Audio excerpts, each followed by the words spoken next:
발생이 되면 급속도로 번지니까요. 이 번지기 전에 그럼 언제 이 약을 뿌려주는 게 좋으냐면요. 안녕하세요, 들깨 아줌마. 4월이 되었습니다. 4월이 되면요, 마늘 양파밭의 구가 비대해지는 시기만큼 이 시기에 또 관리가 중요한데요. 들깨 아줌마가 지금부터 하나하나 쏙쏙쏙 또 알려드릴게요. 자, 바람이 불면서 마늘의 잎들이요 아주 춤을 춥니다. 덩실덩실. 자, 2차 웃거름을 주는 3월 중순하고요, 지금 4월 초에 성장 속도를 한번 비교해 볼게요.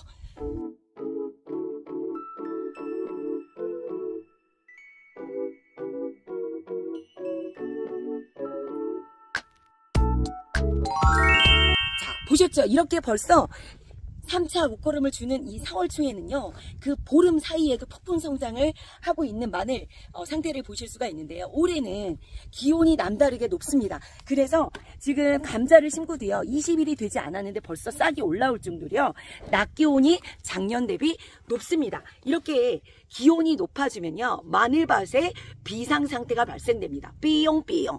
병충해 관리가 문제가 되는데요. 그 전에 1차, 2차 때 관리를 하지 않으셨으면요, 4월 중순부터 그 병 증세가 눈에 도드라지게 나옵니다. 그래서 아직 늦지 않으셨어요. 보통 4월 중순쯤부터 그 병 증세가 나타나기 시작하거든요. 특히 마늘 같은 경우는요, 잎마름병이 가장 많이 흔하게 나타나는 증세입니다. 그래서 저는 3차 웃거름을 내일 모레 비 소식이 있어서 3차례 웃거름을 줄 생각이고요. 그리고 병충해 관리를 마지막으로 한 차례 더 해줄 생각입니다. 먼저 발생하기 전에 저처럼 예방을 하시면요, 큰 피해 없이 마늘을 잘 키우실 수 있으시니까요, 병충해 관리를 지금 해주셔야 되고요. 세 번째는 난적 마늘 같은 경우는 4월 중순부터 이제 마늘종이 올라오는 시기이기도 하거든요. 그래서 웃거름 관리, 그리고 병충해 관리, 그리고 마늘종 관리 세 가지에 대해서 말씀드려 볼게요. 첫 번째 웃거름은요, 이제 저는 벌써 3차를 마지막으로 줄 생각인데요. 이렇게 15일에서 20일 간격 1차, 2차, 3차 웃거름을 주시면 되고요. 가지고 계신 NK나에 거기에 이제 칼슘과 황이 섞여 있는 칼슘 유황 같은 비료를 섞어가지고 3차 웃거름을 주시면 되시고요. 비 소식 전날에 뿌려주시면 좋고요. 비 소식이 없으면 뿌려주시고 물을 한번 뿌려주시면 되는데요. 전국적으로 내일 모레 비 소식이 있습니다. 그래서 그 소식에 맞춰서 뿌려주시면 훨씬 더 수월하게 수분 관리까지 되실 수 있고요. 자, 두 번째는 병충해 관리인데요. 자, 병충해 관리 저는 월동 전에도 관리를 해줬고 1차, 2차도 해줬습니다. 하지만 또 3차에도 해줍니다. 3차에는 어떤 거를 더 신경 써서 해줄 생각이냐면요, 잎마름병 관리를 해줄 생각입니다. 자, 이 잎마름병 병은요, 마늘밭에 가장 많이 흔히 나타나는 병충해인데요. 자, 봄비가 자주 내리고 날씨가 고온 다습할 때 많이 발병이 되고요. 아니면 아침과 낮의 기온이 일교차가 차이가 많이 날 때도 발생이 되고요.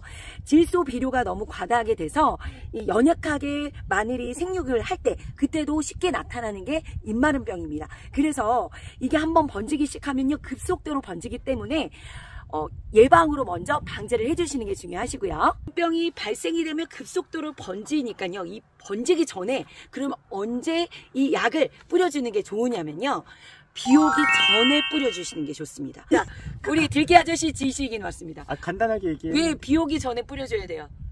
이게 비가 온 다음에 습하거나 비가 잦거나 이 안개 낀 날씨에 습할 때 이 이파리에 이렇게 습기나 물기가 2시간 이상 이렇게 머물러 있으면은 이 뒷면 기공을 통해서 그 병원균이 침투를 해서 쫙 번진대요. 그러니까 이제 그러기 전에 이제 병이 한번 발생이 되면은 다시 또 방제하기가 쉽지가 않으니까 예방 차원에서 비 오기 전에 예방 차원에서 이렇게 약을 해주시면은 좋죠.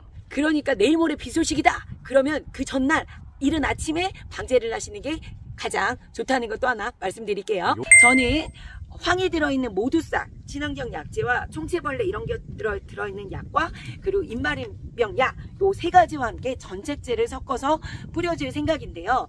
이 약을 뿌려줄 시간대도 중요하거든요. 아무 때나 그냥 이렇게 햇빛이 쨍쨍쨍 있을 때 뿌려주시면 약 효과가 없습니다. 그리고 오히려 황이 들어있는 모두싹 같은 경우는요, 이 황성분으로 인해서 햇빛이 보면서 잎이 타들어갈 수도 있는 안 좋은 상황이 될 수가 있기 때문에 약을 뿌려주실 때는요, 아침 이슬 있을 때 오전에 뿌려주시는 게 가장 좋고요. 자, 이렇게 방제를 해주시면 예방을 하실 수가 있고요. 세 번째는요, 이제 올마늘, 난적 마늘 같은 경우는 4월 한 중순경부터 마늘종이 나오기 시작합니다. 이 마늘종을요, 나오자마자 그 다음 바로 잘라주셔서 제거를 해주셔야 이 마늘의 구가 더욱더 커질 수 있습니다. 이 마늘의 구가 커지는 본격적으로 비대해지는 시기는요, 4월 중순이거든요. 근데 이 중순쯤에 마늘종도 올라오기 시작합니다. 그래서 마늘종을 마냥 키우게 되면 그 양분이 마늘의 구가 커질 수 있는 양분을 뺏기기 때문에 마늘의 구가 커지는 거를 방해를 하니까요, 마늘종을 한 차례 말고 수시로 보는 대로 2~4차례 정도는 잘 제거를 해주셔야 되는데요. 이때 마늘종을 조금 더 먹어보겠다고 쭉 빼서 자꾸 수확을 하시게 되면요, 이 마늘대가 뿌리가 흔들리면서 안 좋아지고 쓰러질 수가 있으세요. 그래서 과감히 아랫부분 포기하고요, 가위로 절단하는 방법으로 마늘종을 제거하시고요. 마늘종을 제거하실 때도요, 이왕이면 비 오기 전날 이런 날은 수확을 하시면 안 되세요. 그 마늘 쪽에 자르면서 그 상처 부위에 세균이 또 들어가서 마늘에 또 병균이 또 침투할 수가 있으니까요. 비 오는 전날, 비 오는 날, 요는 날을 피해서 마늘종을 제거하시면 되세요. 이렇게 4월 중순이 되면 마늘의 구가 성장하는 시기인 만큼 세 가지는 꼭 해 주셔야 되고요. 그리고 수분 관리도 해 주셔야지 마늘의 구가 커질 수가 있습니다. 본격적으로 수분 관리는 이제 5월경에 수분 관리가 가장 중요하긴 하지만요, 4월에도 우리나라가 4월에서 6월경이 봄 가뭄이 심한 시기예요. 이 시기에 마늘과 양파의 구가 커지는 시기가 맞물리기 때문에 날씨 보고서 비 소식이 없다 그러면 일주일에 열흘 간격에 한 번씩은요, 물을 뿌려주면서 수분 관리를 해주셔야지만 마늘의 국 또한 커질 수 있는 거 말씀드리고요. 자, 이렇게 4월에 꼭 해야 될 거 지금 3가지 플러스 수분 관리까지 4가지 꼭 하시면요, 실패 없는 마늘 농사 성공적으로 하실 수 있으세요. 자, 들깨가족 여러분, 날씨가 따뜻해진 만큼 농부는요, 할 일이 많아집니다. 부지런히 꼼꼼히 잘 챙기시고요, 풍성한 수확 하셨으면 좋겠습니다. 자, 오늘도 건강한 하루 보내세요. 바이바이. 해피데이.